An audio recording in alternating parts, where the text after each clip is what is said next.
lokal dimsum ini kita buka dari jam 4 sore sampai dengan jam 11 malam, tapi jam 10 udah last order. Rate dari harganya adalah mulai dari 13.000. Dan kalian bisa juga kalau misalkan pengen GoFoodin atau nggak juga di GrabFood, langsung dicari aja lokal dimsum gitu.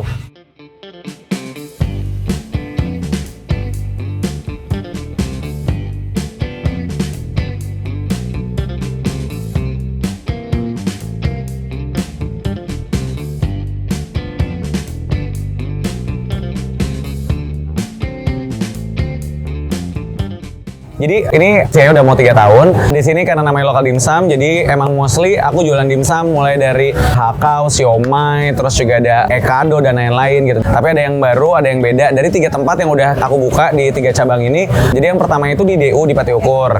Nah, terus yang kedua di sini sama yang ketiga di Pusdai. Ada 1 tempat di Japati yang di sini tuh ada lokal milky juga. Jadi kita nggak cuma jualan dimsum doang, tapi juga ada minumannya, ada yogurt, susu murni, ada iced tea dan lain-lain gitu.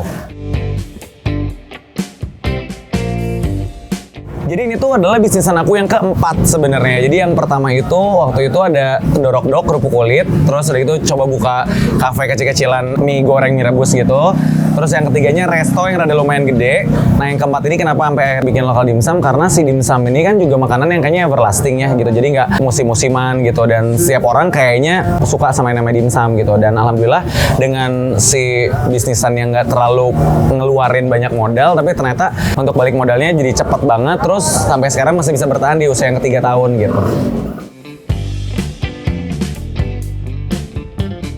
Jadi yang ngebedain karena gini, sebenarnya kalau dari dimsum mungkin di tempat-tempat dimsum yang lain mereka ambil dari supplier gitu. Nah sedangkan kita tuh kebanyakan hampir 70%-nya kita bikin sendiri. Mulai dari siomay, udah gitu juga si chili oilnya. Terus kita emang meng-create untuk yang si pangsitnya gitu. Jadi makanya kita nggak ngambil dari orang, kita lebih prefer untuk bikin sendiri supaya ada perbedaan antara si tempat lokal dimsum mana di tempat-tempat yang lain gitu. Kalau dari menu kita punya ada namanya siomay garlic sama siomay mentai. Jadi kalau siomay garlic ini atasannya ada kayak mayones tapi ada rasa-rasa bawangnya. Terus yang si mentai ini lebih ke mayones dicampur sambal.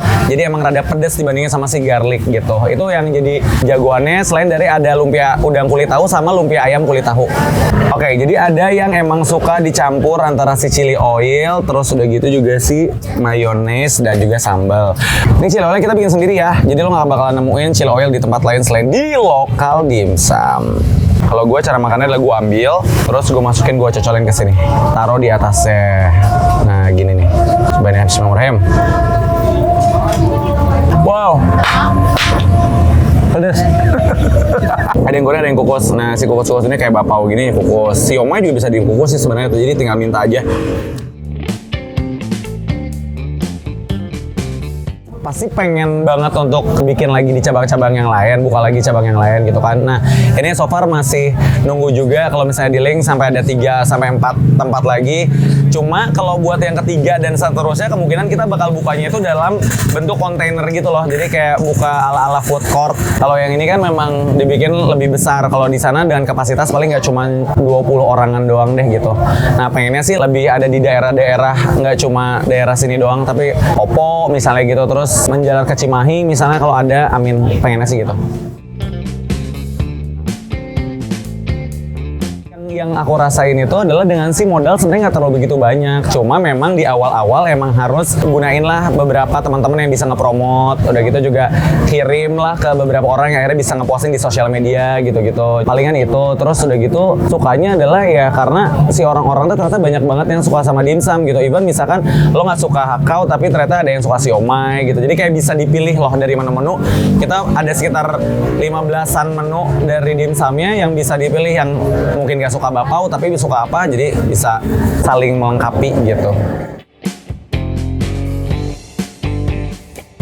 Pokoknya jadi kayak buat kalian yang sekarang merintis, pertama adalah jangan takut gagal, karena kalau buat gue pribadi untuk si bisnis makanan lo harus survive kayak setahun deh gitu minimal supaya bisa kerasa si untung dan lain-lainnya. Terus udah gitu yang kedua juga ramah sama pelanggan, konsumen, terus udah gitu dia bikin promo-promo biar mereka ikut terus gitu. Karena ternyata teman-teman gue juga banyak yang belum pernah kesini tapi mereka udah sering order lewat IG ataupun juga online gitu. Habis itu jadi semangat terus.